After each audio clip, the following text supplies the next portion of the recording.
welcome to Emo Kids Anonymous, the #1 emo podcast on the planet. I'm your host, Rob LaFoon. Unfortunately, my co-host Amanda couldn't be here tonight. Miss you, Amanda. Neither could Catherine. Miss you. So it's me rolling solo, and I was a little worried on my Kid Cudi shit here, but I think I just maybe made a new best friend, Walwin here. Walwin is a London artist who now lives in Australia. And for being someone that grew up on the opposite side of the world, I feel like we should have lived closer and been best friends. Fucking talked about wrestling, Oasis, fucking just such a cool conversation. I shout out Chris from the Wasting Time podcast for helping us organizing this and putting us in touch. What a great time. One of my favorite conversations on here. His last single, Make Stacy Great Again, has been in my head all goddamn day and will be for another week. And I hope you like it a lot. But before we get to that, obviously, do us a favor, follow, subscribe to the podcast here. Some awesome news here. We got a link to our new Discord and our new merch store down there. That's right. There is a new Emo Kids Anonymous boutique, okay? Real nice boutique down there. You can get your garments, your blouses. We got toques. We got all sorts of shit. Best pricing possible. Go check it out. Grab yourself something because we do like money. We don't have much experience with it, but we do like it. It's like a 10-year-old kid with girls, you know? Like, I don't know, but it seems cool.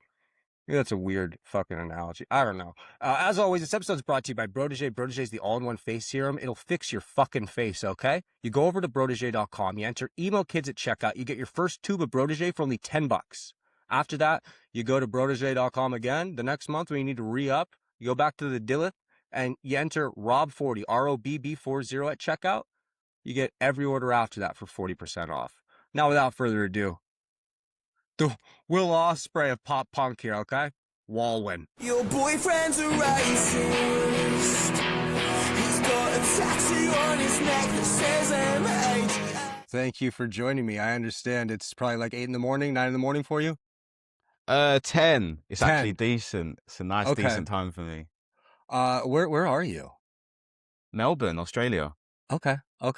I have a loose understanding of everything here. When I was scheduling this with Chris originally, a lot of confusion here. It's like, oh, Walwin. Yeah. I'm like, oh, yeah, in the UK. I'm like, okay, well, we can do it in the morning because that's the evening for you. It's like, well, actually, Walwin's in Australia. I'm like, this is a lot of geography for someone with a... Yeah, it's mad. Literally every time I schedule meetings, because like I talk to Chris, so I've got UK time saved on my phone on my lock screen, but then have a lot of people in America, and it's a whole thing. But No, I used to work. I worked for an screwed up Australian. a few podcasts. I was worried too on timings. timing. I was like, if there's one where there's going to be a mix up on time, like this is the one. Usually, but we've done good. I appreciate you. So I guess, I guess we should back it up there and explain all this confusion. South Yeah. London to Australia. Who the hell is Yeah. Walwin? I moved out here only a couple of years ago, but yeah, Essex, London, born and bred, traveled a lot, and honestly just seen so much of the world and never really... I always knew I wasn't staying in Essex. It was never going to end up there. So it was just a matter of finding where that was going to be. But no, I started coming out here in 2023. And yeah, it's sick. I love it. The vibes out here are just like... It's peak, man. It's meant to be winter, but the sun's still shining. It's still good. Right, None of not that bad at all. gloomy London stuff. Like, it's... Yeah, I Okay. couldn't do it, man. I see the angle now. Now it makes sense. Okay. Hell yeah. Well, Yeah, I grew up in Canada and I live in Southern California now, so I did the same thing basically. Oh, nice. Yeah, that's the equivalent. Not as far. That's a nice... Yeah, whereabouts it's not so in bad. Canada I moved were over you? one time zone, same continent. Like, Yeah. Were you like West Coast still? yeah. Alberta, Canada. So that's like above like the Midwest, Nice. the middle Nice. part. So yeah, never too far that east or anything. So literally just like, it's just a little south. It's not that big of a deal. And Decent. culture No, wise, that's a good little journey. kind of close to the same thing, you know?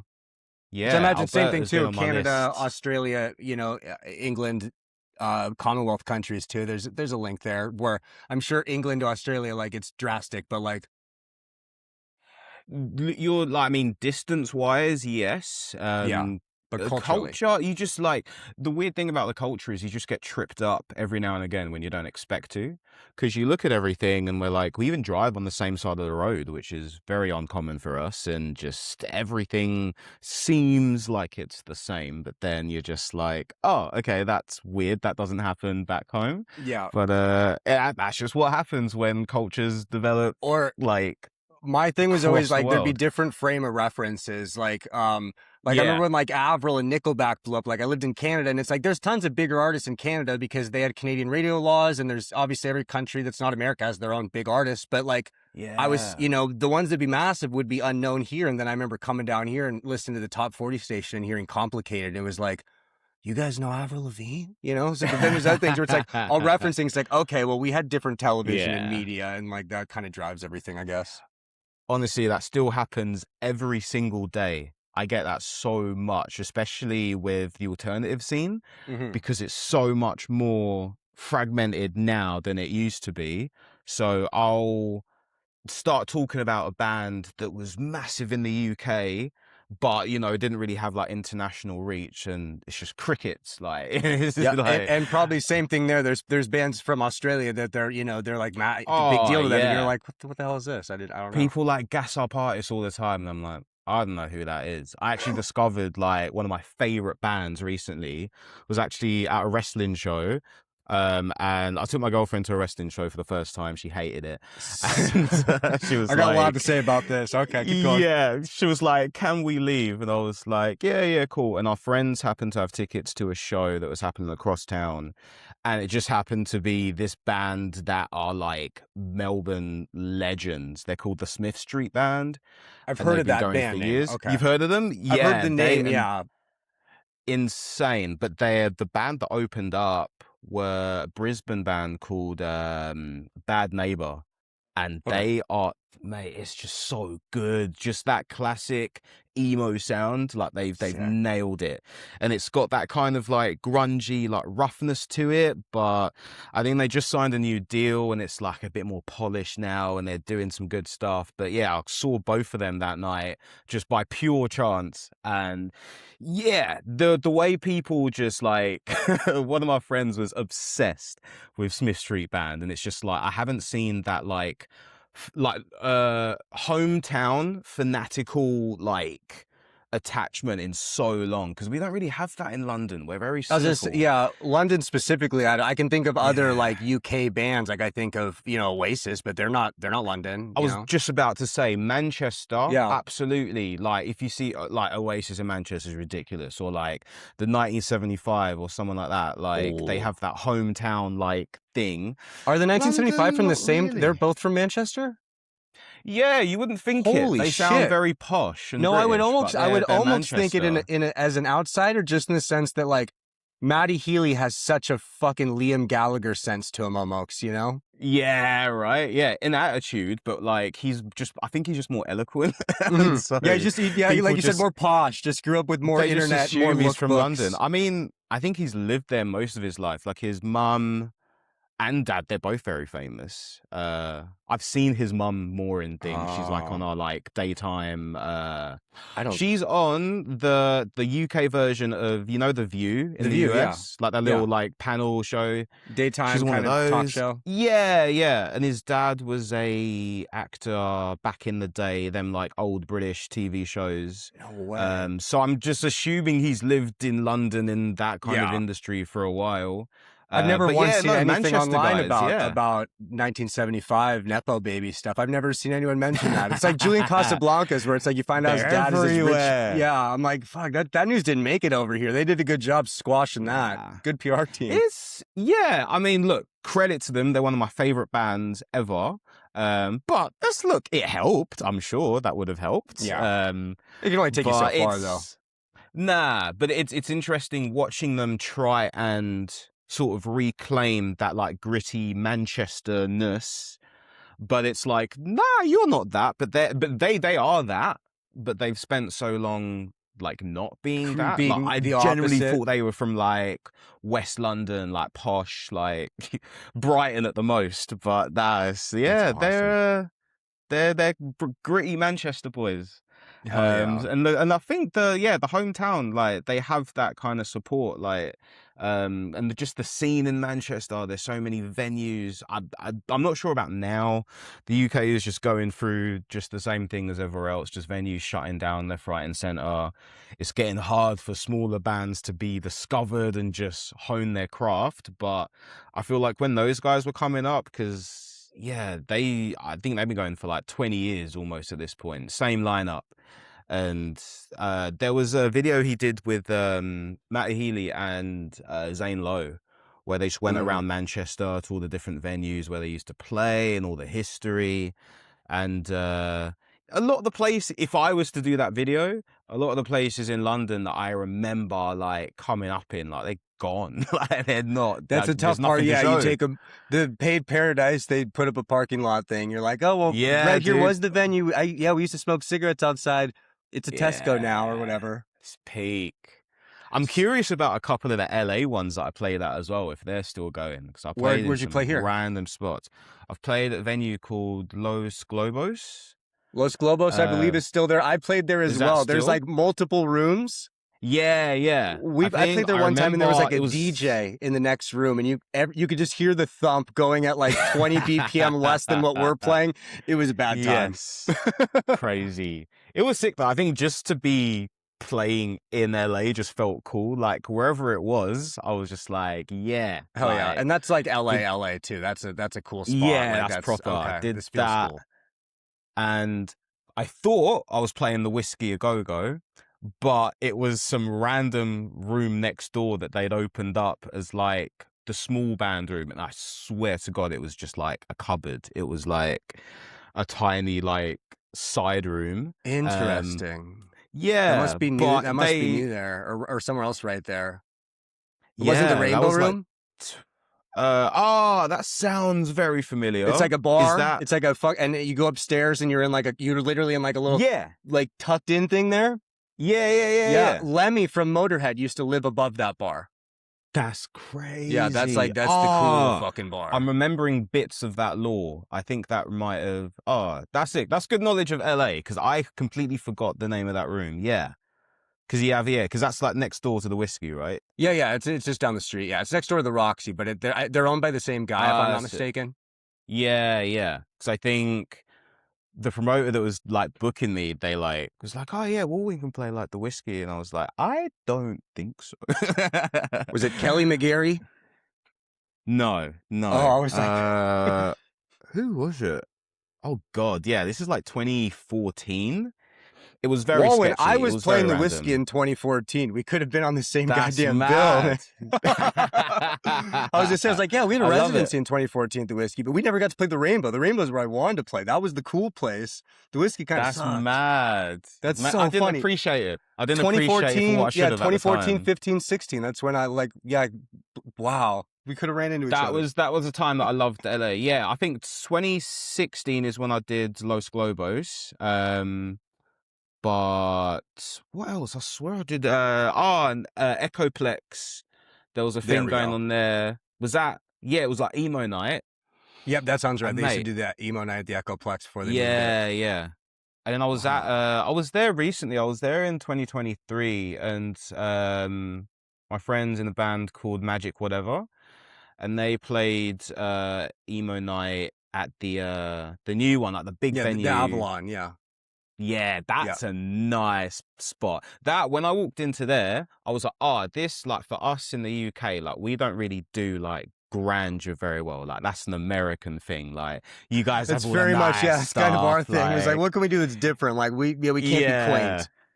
Nah, so that was probably, I'll hands down say that is like the best like night out experience I've ever had in the US, because it was just everything that I expected it to be. Like, that was emo night done properly. I think, what's his name? Mod Sun was there that night. Oh, that's awesome. That guy's cool. It was just like, it was so Hollywood, like, because we were in, I was like, gonna say, that's like a true LA bit. experience you get And then, there. yeah, it was like Mod Sun came in with like his crew, and the security were like, hey, everyone has to leave. Like, everyone like pushed everyone aside backstage, and he just came in with like 20 like emo chicks and whatever, and like, All right, This cool. is This is Hollywood as fuck.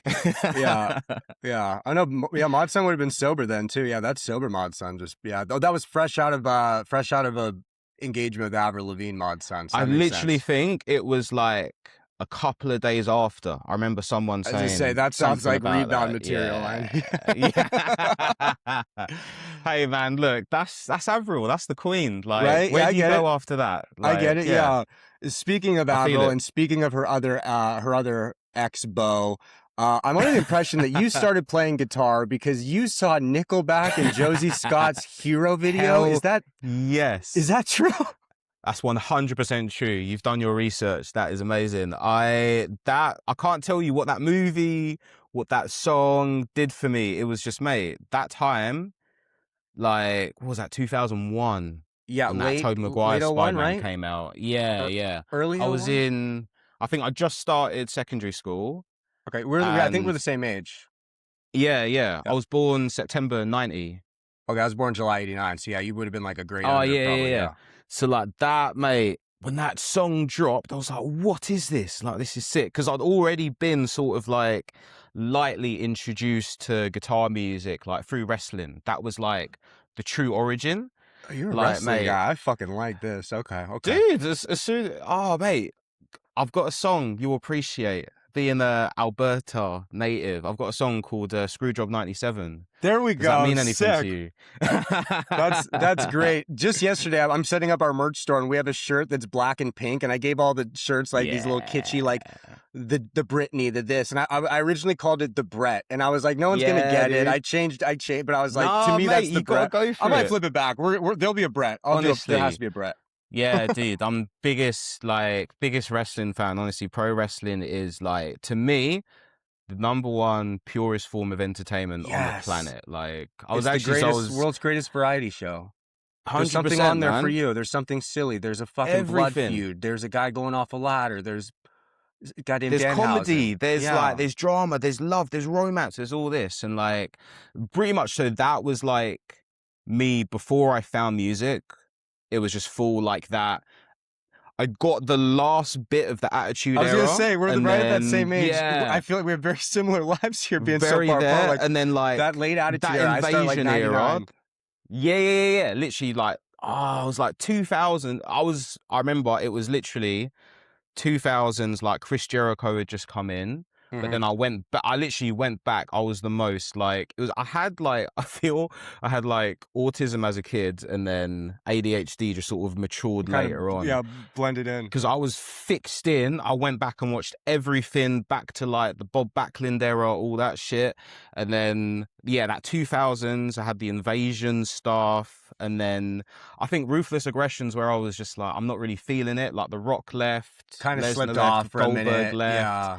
And it was just like, yeah, not really digging it. But, and basically, to circle back around, that's where the little hyperfixation moved on to music. Because I was like, oh, I'm not really feeling the wrestling, but all the entrance music's really fucking like, yeah, that slaps. And then, yeah, I heard Nickelback, and I was like, oh, okay, like, this is, like, people, like, do this. Like, I literally associated anytime I heard, like, like, all that kind of stuff, that was just, oh, that's entrance music. That's what wrestlers walk out to. That's not a real song. It's not a thing. It's just... Mate, do you remember did you have the Forcible Entry CD? All yeah, the little, I had that one. I had is that the one where they did the remix ones on it? Yeah. Like all them lot. And like my cousins and all my mates would be like, why'd you listen to entrance music? That's so random. Like, that's not a real song. And I was like, no, but this slaps. So like, I've always had an ear for alternative music and like just that heaviness. And that's your main musical influence is Jim Johnston. Mate, that guy, absolute legend. Hey, he's done a lot. He's done a lot. You want to know something? I think funny. The reason I spell my name ROBB with two B's. I've spelt it like this since 1999 because of the Road Dogg Jesse James. Yes. Because of the it's me, it's that D-O-double-G. I heard that, and I didn't realize he's ripping off fucking Snoop Dogg. I'm a 9-year-old white kid in Palm Desert. I don't fucking know. You know? But like, I told my mom, and I remember she sent out an email, and it was like the fucking cis white guy version of like transitioning. It's like, Robbie goes by Rob with 2 B's now. And it was just like, she okay. actually announced it to she announced, everyone. I remember she emailed my guy. Yeah, it's like Rob with 2 B's. Jokes. I actually love that. That's so sweet. Yeah, and it's all because amazing. It's all because of DX, man. Oh, mate. The amount of detentions we had for crotch chopping and this, that, and the other. It was what an influential time. What an absolutely it just got everyone. I think it encapsulated everything to the point where now it's sort of come full circle for me because I dipped out of it, got back in 2015-ish when it started kind of ramping up again. I was going to say there's a couple years there where it was sick and then it... Yeah. And it's been up and down. I'm at the point now where I've really realized why I love wrestling and just the art of wrestling. And do you follow much indie wrestling and outside of WWE? Absolutely. I actually trained to be a wrestler for a year at Santino Bros here in LA. I was in the class. Mate. I was in the class underneath Brody King from AEW.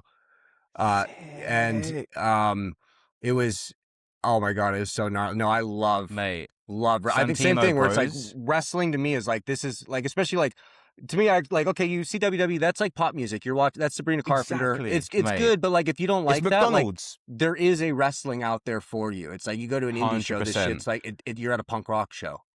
This is what I've been saying to people for so long. I have a whole piece I'm doing on it where, to me now, WWE, I call it McDonald's. It's... you can't think of food. If an alien landed and you was oh yeah, here's food, you can't show it. McDonald's isn't a representation. No, it's a totally but separate if you look thing, at the metrics of how much they make, where they're positioned, all that kind of stuff, McDonald's is the leading provider of food. It's Rice and McDonald's. Yeah. But WWE, is that in the representation of all wrestling? No, but undoubtedly they're the biggest. They've been going the longest. They have the most reach. But there's so much, you're right, there's wrestling out there for everyone. And that's mad. You at Santino's. I've wanted to go out there for so long. Joey can't, it's so funny. The greatest learning experience of my life. They went on tour with the band Pussifer, James Maynard Keys from Perfect Circle has another band, and he did a Lucha show. So we had a guest trainer, and there's an indie promotion, kind of like a West Coast ECW called XPW. And there was this wrestler there named Angel, the hardcore homo, and he kind of just played a stereotypical, played up, he wore a crop top and acted all gay, but he was a fucking psychopath. He'd be doing Mick Foley bumps. And we had to learn how to do moonsaults this day. And I'm terrified of I've never done a backflip on a trampoline. Yeah. I'm afraid of landing on my neck, and I'm going up there, and I'm kind of going on I'm not, and he's and just this sweet and outside of his character, he's just mild mannered, very nice, probably 5'5". They're so nice, Latino, gay Hispanic man, and then he rolls up the papers and he's like, "Fucking do it, get the fuck up there and and I'm like, huh? I was more afraid of Angel than I was of breaking my neck in that moment. I got up there and I did it, and it was I've overcome all my fucking fears. It's so good, mate. When you just it's perfect. I was gonna say I trained as well when I was in the UK at the London School of Lucha Libre, which was a whole experience in itself. But it was very weird. So I originally trained when I was a kid.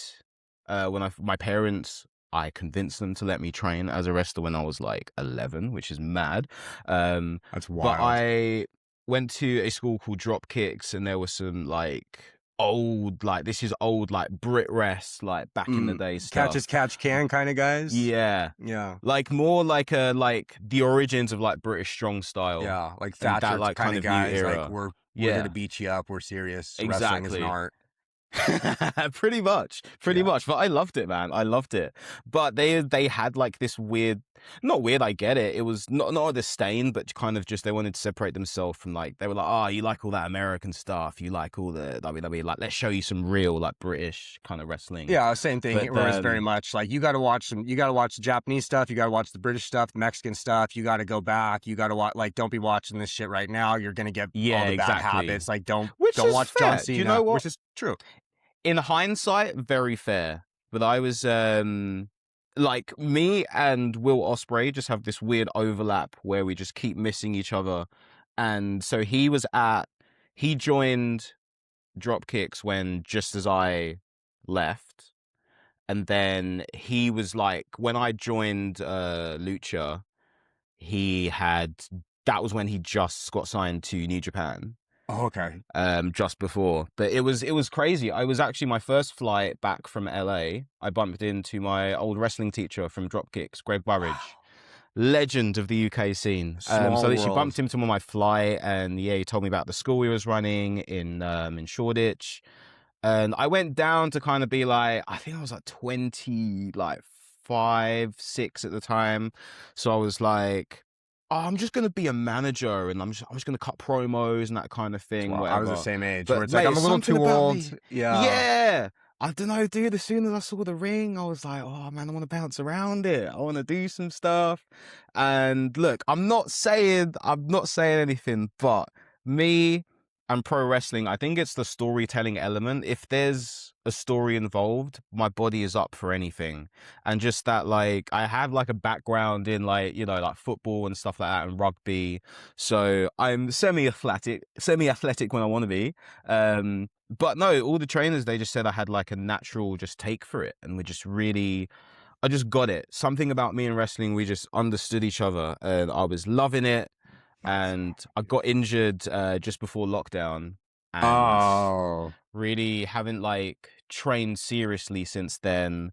And then I tore my Achilles before moving to Australia, so that is currently healing at the moment. It's funny.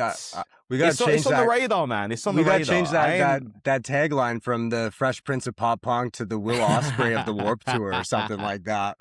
Man, hell yeah. Before I move on from wrestling, because I will sit here and talk to you about wrestling all day. Like, 100%, yeah.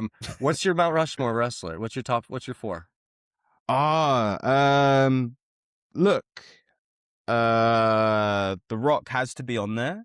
That was the guy that got me into it. He was like my idol growing up. We'll put The Rock on there.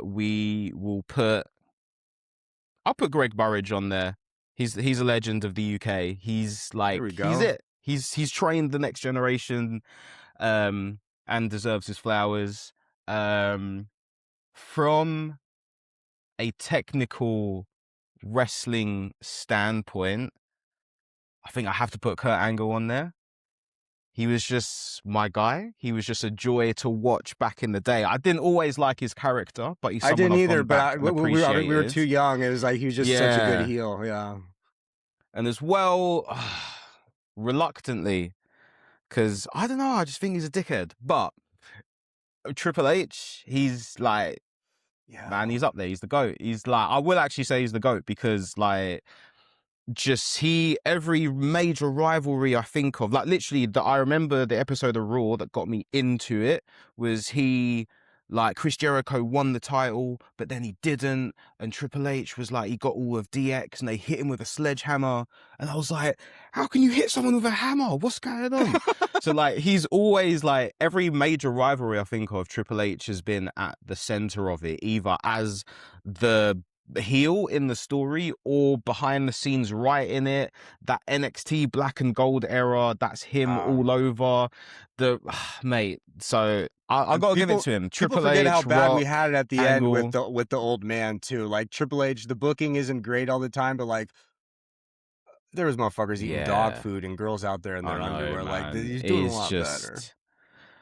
Oh God, Vince McMahon, what a fucking how do you become? How does that manifest itself? I'm about to pull off one of the wildest transitions in emo kids history. I've said about like when the Vince documentary dropped, I remember watching the Vince documentary and thinking like I have this weird attachment to this man because of my childhood, where it's almost like a thing where it's like he's this evil person. There's terrible and they're very clear, but like I'm almost like where it's like, well, we should have expected it like that, this and that, and like I think Donald Trump has ripped everything off from Vince McMahon. Credit where credit's due. Vince should be the fucking terrible president right now. But I'm gonna land it. You land it. I'm gonna land it. But speaking of Donald Trump, making America great again, who the hell is Stacy? I did it. Oh shit, mate. No, I'll give it for that transition. That is a segue and a half. You've been doing this for a minute. Yeah. I love it, mate. But yeah, who is Stacy? And let me just say, I've had a vocal stem, like, where I'm just like, oh, like your boyfriend's a Ray. I'm doing it in your words, like it's like, am I like, is it? It's like if you imitate accents, it's kind of if it's like depending on the country, it's racist. I'm like, can I imitate an English weird, accent? yeah. It's fair, like, There's like like you know, this... like if you were doing like Chinese or like Mandarin or something, like if I was copying you, it'd be like, whoa, this like. No, We brother. do live in a weird world where it does depend what accent you can do. Like, Right. it's like, I feel like English is on the table. I feel like that's fine. I don't know. I mean, well, if you look at it that way, I spent many years copying the American accent. Mhm. I heard the first Mayday Parade record and made that my entire personality, to the point where I used to tell people I was from Tallahassee. I was just saying, you're 'cause all talking of my like you're from songs were Tallahassee, like Florida. literally like just that Jason Lancaster accent was just so strong, and I loved it. And I thought that's just how emo should sound. But yeah, it took me a while to just use my actual accent on songs. But I'm happy with it being imitated. That's totally fine. It's sick as hell. Even I was like the MAG, the way you say, I'm like, fuck, this sounds sick. I've been singing it. So what's I appreciate it, man. What's the story here? Because it sounds like you're singing about like. I'm like, you're singing about you're dating a woman in Missouri or something. She's got a guy that's a dick, and she's just looking out for her kids. I'm like, where are you meeting these people, Walwin? Like, so yeah, what's the story here? So Stacy is from I just kind of sit around and I just dream up just random stuff sometimes. Just like, sorry, I'm still thinking about Vince McMahon as president. That's just a weird scenario. But that's, Trump's his whole shtick is stolen from Vince. On The Apprentice, you're fired. It's just you're fired. It's the same thing. It's the same. It's the same fucking thing. Sorry. But yeah, I will ponder over that for a while. But the same way, I just sat there and kind of thought, I was listening to Stacy's Mum by Fountains of Wayne, and I was like, I wonder where Stacy is in 2026. And most likely, like, just going by the video, going by the vibe of the song, I was like, I reckon like Stacy's grown up and she's got some like shithouse MAGA boyfriend and's just like stuck in some trap, because it depends how deep the lore goes. This is all just me like stoned at 4 a.m. just cooking this up, but I'm like, okay, so there's a couple lines in the song that make me that lead me down the path. So I was like, there's one line where it's like, and since your dad walked out, your mom could use a guy like me. So I was like, okay, so the dad's walked out, so it's a single parent household. You got a hot mom. The hot mom's living it up. She's getting all the attention. What's that done to her psyche, you know? After all these many years, she's like, oh, okay, well, I need to become the hot mom to keep to attract the man, and like, you know, and dudes, your high school boyfriend went off with your mum. What does that do to you? So now she's doing everything she can to appease like the male gaze, so she's just gone full trad wife MAGA. And big shout out to my mate Rin, who stars in the music video. She's from Utah, so I told her the brief of the video and she was like, I understand that. I was gonna say, yeah. It's like this hits really close to home, actually. This gets it, yeah. So I was like, yeah, just think like Mormon trad wife, like conservative America kind of vibes. So it was very just like just reimagining Stacy in 2026. And the absolute craziest coincidence of that whole thing, there's in the second verse, I kind of give like a little throwback to Stacy's mum, and it's like, he says your mum's still got it going on when she's 56. And just because the rhyme hit on 56, I was like, that sounds good. But I looked it up, and the actress that plays Stacy's mum is 56 years old. Absolutely insane. Yeah, I did that shit on purpose. Literally, just like, it's almost better that I didn't, because I was just like, if the rhyme is there, I'm always gonna go for the rhyme. I have to hit like the perfect rhyme all the time. But it was just an accident. It was just there, and I was like, I wonder how old she is, because I was thinking in the video she's kind of in her 30s ish. Yeah, Yeah, probably mid to late 30s. Yeah. yeah. But no, she's an Australian actress actually. She was on one of the TV shows out here, and someone was like, "Oh, the woman that plays Stacey's mum is on TV." Yeah. I was like, "What a mad coincidence! Right, Everything yeah. is just lined up in the weirdest way." Sometimes it works out like that, Yeah, nah, it always does. It always does. But I've been sitting on that for a minute. I just had that. It's weird that it's become everyone else's vocal stim because it was mine for so long, and that's all I had. Didn't know where it was going. I just had your boyfriend's a racist, and then the next parts changed a bunch of times. So I sent out, like, I never do this as well. Like, I sent out like the sketchiest demo to just like not even just fans, just people that are like super supportive who are just like the same way we've had like a proper conversation about like wrestling and like the origins of like the music we got into. I know that like we're on the same wavelength musically, Yeah.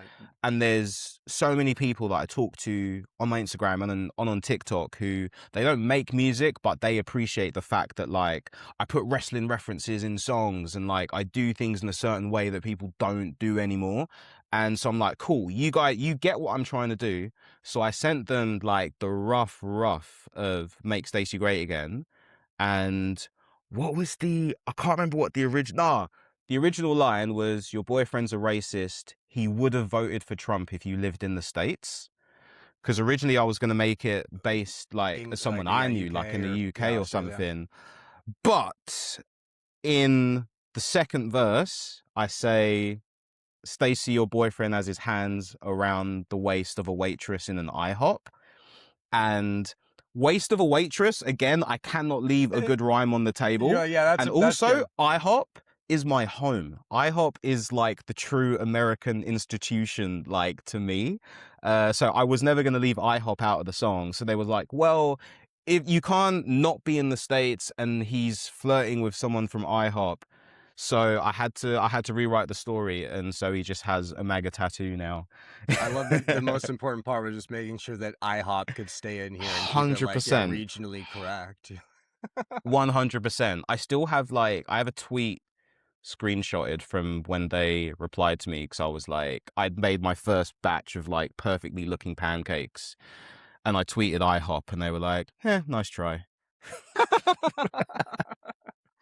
I mean, you come for the Kings, you best not miss, okay? Hey, they got it, man. They got it on lock. But every American I talk to, they're like, why the fuck do you go I know, that's there? so fast. I'm like, IHOP? Like, fuck, IHOP kind of sucks. Nah, yeah, we don't. Wow. Honestly, like, breakfast culture in the UK, it's not what Oh, no, it no. is. I've seen y'all's breakfast over there. Look, I don't want to be disparaging, but that shit looks fucked up. You're good. We can talk about the beans. We can, yeah, it's a fucked up setup. I don't know what that's about. Look, I like it due to like exposure and maybe just forced like whatever. Well, I never but said all those years colonizing, getting all them goddamn spices, and we're doing beans on toast. I know. Like, what was all we're that learning for? about in school. They were like, yeah, we went to India and like colonized and like pillaged all these like spices and paprika, and we discovered all this. I was like, well, where is it? You lost I know you kept their jewels, but you lost the spices.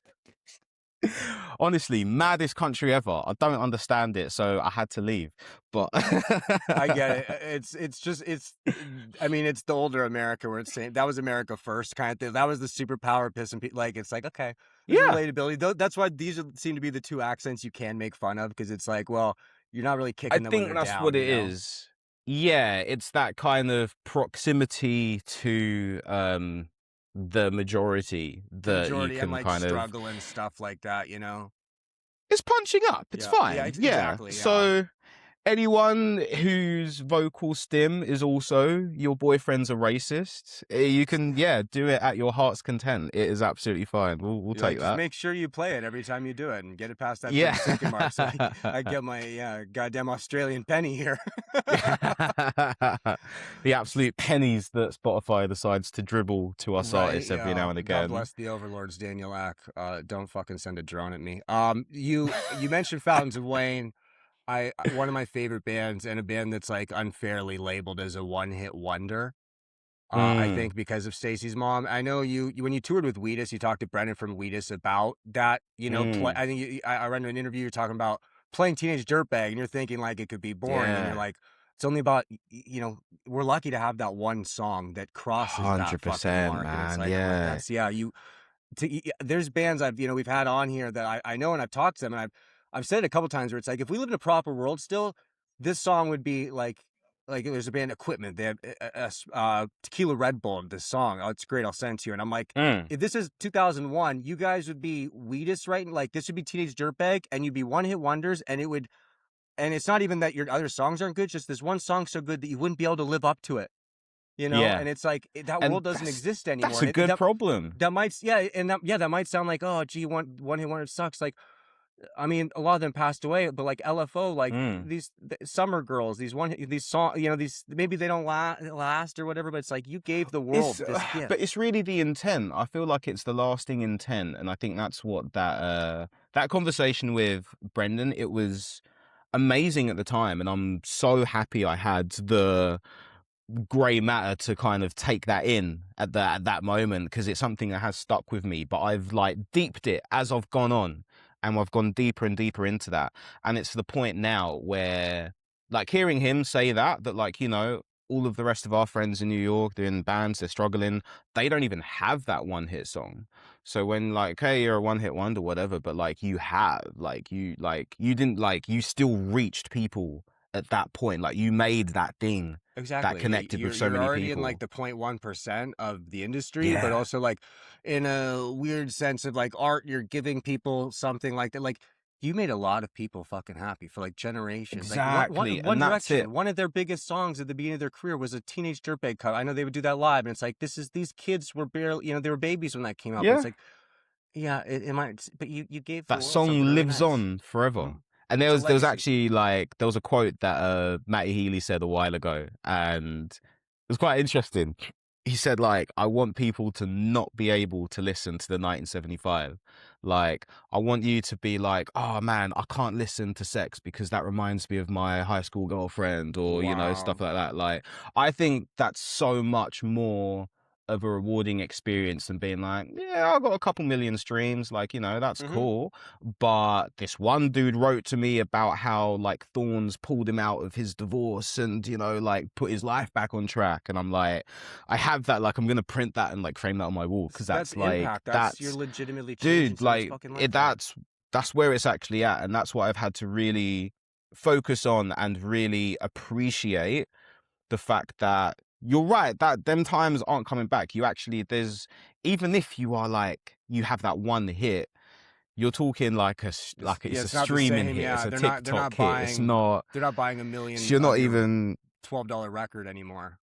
Nah, so you don't even have like the monetary compensation to it, because the long lasting stuff is still there, but not if you're writing stuff to gain that little momentary fizz. If you're just trying to catch a moment or like ride a wave, then yeah, you'll get that little fizz. You literally get the 15 minutes of fame, but no one's really like latching onto that. Like no one's really holding that with them forever.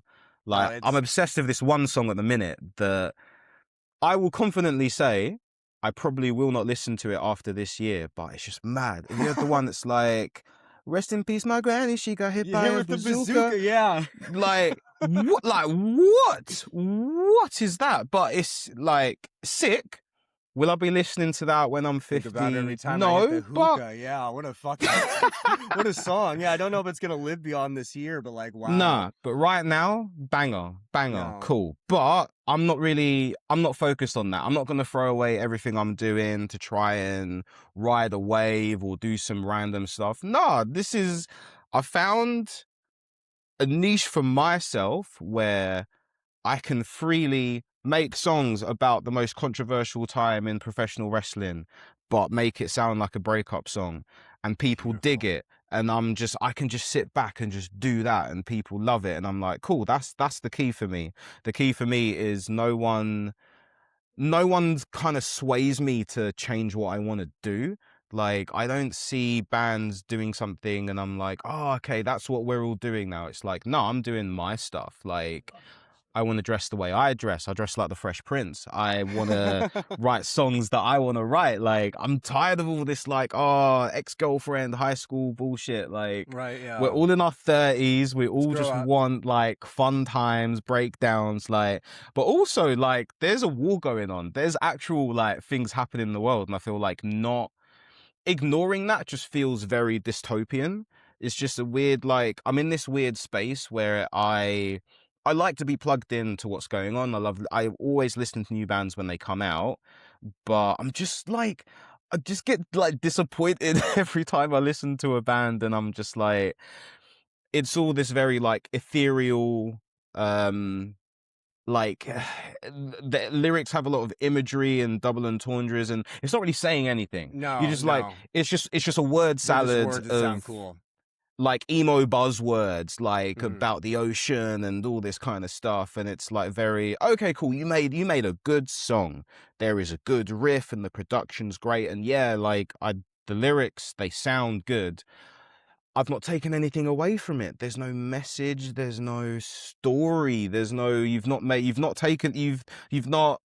made me aware of what is happening in the world. And you've also not like removed me enough from the world that I can disassociate and have that moment away to like just unplug. People want to escape. People listen to music for escapism and to just relax. But if you're just giving me just the same slop I've heard before, then you're not providing anything. It just sounds like a lot of artists have fallen for the cliches just to keep up, because the streamers are making us just like, you have to do so much to get even just a fraction of the money that you used to get before. I think so. Bands are just trying to keep up. They're just churning them out. Yeah, and I think especially like in the like a more like quote unquote like mainstream alternative rock music and the like they're just people. I don't think the industry is really sure of where to go.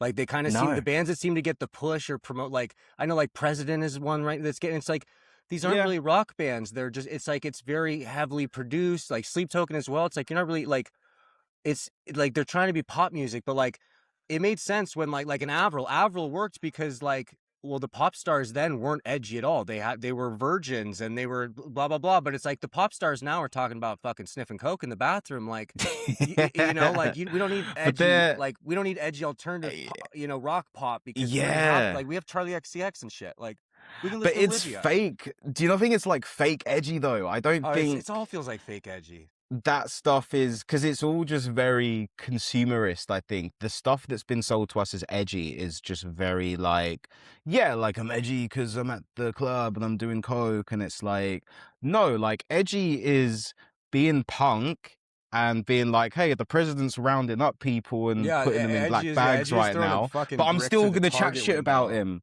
Yeah, I'm still gonna say whatever the fuck I want because that is punk and that's what it's meant to be. But there's so many like punk artists and like punk media that are like, oh man, like love the song, love Make Stacy Great Again, but we just don't do political stuff. Like we just don't want to like touch that. And I'm like, but it's punk. It's literally punk. But it's just confused. It's just so but and in our world it's too, it's very like, that shouldn't be political and like alternative. Like if you're maybe a pop artist or a country artist, sure, but like rock like we shouldn't be fucking. It's the one genre where I'm like, that's unacceptable for me.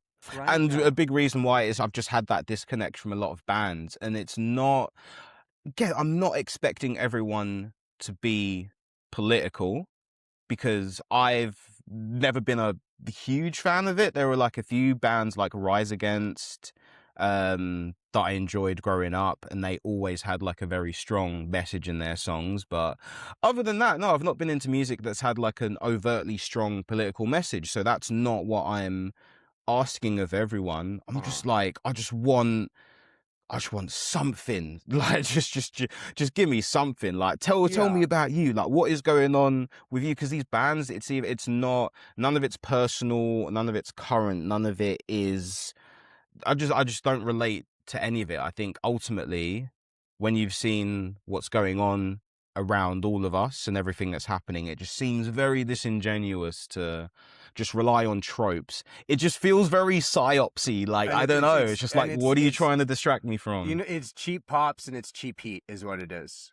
100%, You know, man. Yeah, dude, I love the wrestling analogies, man. I love it. Thank you. I am that annoying guy that everything that happens in my life, I'm like, that's such a heel move, man. That's such like everything. I have said, I'm like, I think you should have to learn it, like study in school. Cause it's like like much like Shakespeare or the Bible. It's like every story in here is an allegory or metaphor for some, like some other situation. Like everything in life. Yeah. Like I got such wrestling rot fucking brain. To circle back to that, what is your favorite entrance song? Oh, damn. Make me narrow it down. One. Oh, do you know what? The AJ Styles WWE theme when he came out, that Royal Rumble in 2016. Just that, like, and just that like hip hop, that kind of like DMX kind of sound. You know what? Yeah, it's fire. It's fire. I'm gonna go. I would have said Mr. Ass era Billy Gunn. I'm an ass man one. He's like, I love to pick him. I love I like that. That's a great. So good. Great. So many asses, so little time. One little time where stop me on a dime. Like, that's when lyrics were hitting. That's a fucking wild track. Shawn Michaels, Heartbreak Kid. That's another good one. Like, they think I'm cute. They know I'm sexy. Like, fuck. Bangers, absolute bangers. Yeah, people need to sing their own themes more. I think that they got to bring that back. They got to get rid of the Def Rebel eras type stuff where they just have give me go fucking throw Johnny Gargano in a booth. Like, give me that shit. Come on. But you're seeing that though, right? Like, is that not just "We Are Charlie Kirk"? Like, is that not just that's like a wrestling theme? It gets you do the hook at the very beginning of the song and the. Like, it's the wrestlingification of politics. There's a good documentary on that on YouTube. Yeah, the wrestlingification of American politics, and it weaves a perfect thread through basically Trump in WWE and hosting WrestleMania events, and how that relationship and that American that's like American spectacle has infiltrated American politics. It's taken over our, like, I remember when he got shot in the ear and he got up, dude. And I'm like, he's getting his shit in. Like, fuck. Like, he looks so, I'm like, that was the moment. Man. I was like, he's going to fucking steamroll Kamala. I was like, we're done. We're cooked. Like, there's the fucking the comeback shot, the hero shot. He fucking hits his pose on the fucking turnbuckle. I'm like, I fucking do not like this guy, but I'm like, God, that is he's good getting wrestling. His shit in. That's so crazy. That's getting. Yeah, that's actually like, mad. You had the sensibility, like. Even if it's fucking state, even whatever, like all that stuff going on, and then you think, like, I'm like, it's such wrestling brain shit. Mate, genuinely, people like hit catchphrases, like just all of it, just like. That's why I reluctantly put Triple H in my Mount Rushmore, because I'm like, who's feeding him? Who's coaching him? Mm-hmm. I think Triple H is in there at the White House, just like, hey, so this is what we did on Raw last week, so here's what your guys gonna say today. I'm like, I don't know, man. It's too lined up. Right? It all makes too much sense. There was that really great, I can't remember who he's canceled, Max Landis. There's that, do you remember that Wrestling Isn't Wrestling YouTube video about 10 years ago? Oh, that was is he cancelled? It's telling the story of Triple H's career, basically. I loved that. Yeah. Great, yeah. Oh shit. But it's like something like that where it's like it's like this wrestling isn't about shit going on in the ring. It's like the Muppets. It's a show about a show. Yeah. And you're I'm not so much worried about who's gonna win. You're like, what's going on backstage? Like, where's CM Punk? Like, what, That's mad you brought that up, because I think that was the video that made me realize, like, oh, I actually don't hate Triple H. Like, actually, I understand this story now. Right, yeah, it starts to make, you're like, okay, like, yeah, I mean, the drive-through chapels thing wasn't great behavior trips. The Reign of Terror, tough behavior, but this, I get it, okay. Rough times. But what is oh, sorry, keep going. Sorry, no, you go on. I was gonna say, what is before I have to wrap you up here because we're gonna go all day. What is the Walwin songwriting process here as a solo artist? You know, like, Oh, mate, it's beautiful. because I was It's gonna say, like, beautiful, obviously it's and not just you. What do we do? oh yeah, like I mean, it is 100% me, which is what makes it Oh, hell yeah. beautiful.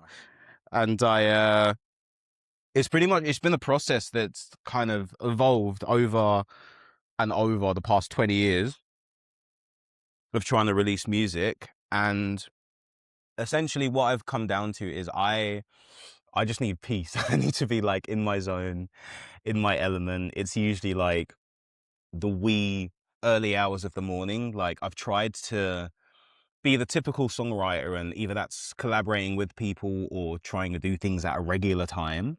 Like I see the sun out and I'm like, oh, okay, let's be productive. Let's, try and get something done today. But it's just not me. I need to be like in that weird state of mind in the early hours where I'm just like I'm thinking about the person that played Stacy, 20 years ago. Like, where Right, are they yeah. today? Like thoughts like that. It's just them random times. And honestly, it's just lock in. Really, it's about, I'd say, yeah, probably hook first. It has to be catchy. I'm all about You gotta getting have as many your vocal boyfriend's stims you under gotta my have that belt as part that's a possible. vocal stim first. Mm. Something that That's kind of probably you're the stuck most on. essential thing. But mainly the story, like I said, not to loop it back around again, but I'm a wrestling guy. I'm all about the story. I'm all about what story we're trying to tell, and how can I best tell that with the best characters. And that's really, once I have the hook and I've got the catchy line, it's just about piecing that together and finding, there's always like, even just like your boyfriend's a racist, like where there's so many different stems that can go off of, but it's just finding the best story for that. And that's really what I spend a lot of time on. I mean, musically, I think I'm locked in. I've got it. That comes together like so quickly. Like it's like melody first. I usually have in my head what the guitar is going to be behind that. And then the drums basically write themselves. I program everything. I did used to track everything live. I used to have like a full studio set up in my parents' place. And then when I moved out, I was like, oh, I'm in an apartment now. I can't record drums. Got to figure out a way around that. So reluctantly been programming drums for the past, how many? Since like lockdown, I'd say. I haven't tracked live drums on any of the Walwin tracks, which hurts me a little bit to my core. But I feel like I've built up enough equity as a live drummer to rely on. These are. I'm still programming. This is the 36-year-old in your head right there, where you're like, hell yeah. tracks, loud, like this and that. You're like, hey, it's normal now, but also like, okay, I can bring it. I know I can do that. You start rationalizing. I can still do your it. head. I can still do it if needed. I tracked a band when I went back to the UK last summer. And it was my first time recording live drums in a while. And yeah, it wasn't great, but but it was fun to do. But yeah, it's just the production process from beginning to end is just 100% me, which is a lot of burden, but I like it that way. I like having my imprint on just, I don't know, there's a sound that I can hear in my head and it's very hard to translate. You can either get very good at translating that to someone else and finding that one person that gets what you're trying to do, or you can figure it out yourself. It's going to take many years. I have a university degree in music production and I've mixed how many of our albums for a lot of the UK and the US scene to get to the point where like, yeah, mixing, mastering is just like, it's second nature to me. But every now and again, I'm very happy to accept gracious offers. And I've got a new song coming out on the 31st of Princess, July. right? Yeah. You took my goddamn last segue from me there, Walwin. I was going to ask about that. Oh, yeah, man, let's go. We're too linked up here, yeah. Yeah, man, dude, I underestimated you, man. You are the segue king, and your interview skills are unparalleled to anyone else that I've been on the podcast with. So I It's a usually cheat have code to. when I get someone here that likes the exact same shit as me. I'm like, fuck, like, Yeah, if we weren't on the opposite end of the world, we would have been fucking friends for years by now. 100%, dude. Kind of got fucking. But hosed I'm here. sorry. I'm sorry I stole your segue. I'm gonna dial it back, and we'll just focus on the production of the music that I do. But yeah, it's all me 99% of the time. Beautiful. I don't even actually have a fucking segue for that. Even just what's Parasocial Princess? This drops in about a month from now. By the time this comes out, what's the date? What's Yeah. the plan here? Kind of a different direction s- than Stacy, I'll say. Yeah, it's have you heard it? Did Chris send it? Yeah, Chris sent it over. Hell yeah. Chris is my dog. I was like, sick. Thanks, buddy. Hell yeah. That one, oh, depending which one he sent you. So that one was done a while ago, and I was like fairly happy with I it. have the May 25th mix, I think. Yeah. Okay, so that mix. Do you know who mixed it? I have no idea. So I randomly got hit up by Tom Denney. Oh, I do know. Yeah, He told me. Yeah, we interviewed Tom a couple months ago. That's awesome. He just started hitting me up on TikTok. I think, yeah, he heard Stacy, and his new band is on a very similar vein. Like, they're doing some really cool stuff right now, and they got a new song out called Hard Times and War Crime. Yeah, that's what I heard that, and like I was never a Day to Remember guy really, and I heard that I was like Tom Denney, and Tom Denney was the juice of a Day to Remember. I'm like, we gotta get this guy on. Like, this guy's fucking 100%. sick. Like, yeah, Tom is And just... now he's the juice of Walwin, mate. The mix he put on Sick. Parasocial Yeah. Princess is nuts. Like, yeah, he just proper like beefed it up, and it's sort of given me like a new idea of, because I was just mixing everything to my taste. Yeah, and you've been doing it one He way made it so very long. it's heavier. Your tastes are It's different. definitely- Yeah, that makes sense now. I was gonna say when I said it's a different direction, like, yeah, this is a little more on your Treyu influences or something like that, where it's coming in like yeah, getting a little heavier. a little bit, but essentially, like, that's the thing. The song, this is what makes music just so beautiful, because the song is essentially, it's the same song, it's the exact same files, but just with a heavier mix. Now it's like beefier. It's that Tom But- magic. Yeah, but And he's the done same an kinda guy, amazing like you're job on saying, it. where it's all about the song. You know what I mean? It's all about the hook. Like, he's been playing since he's like 10 years old. Like, he's a Yeah. fucking song nerd.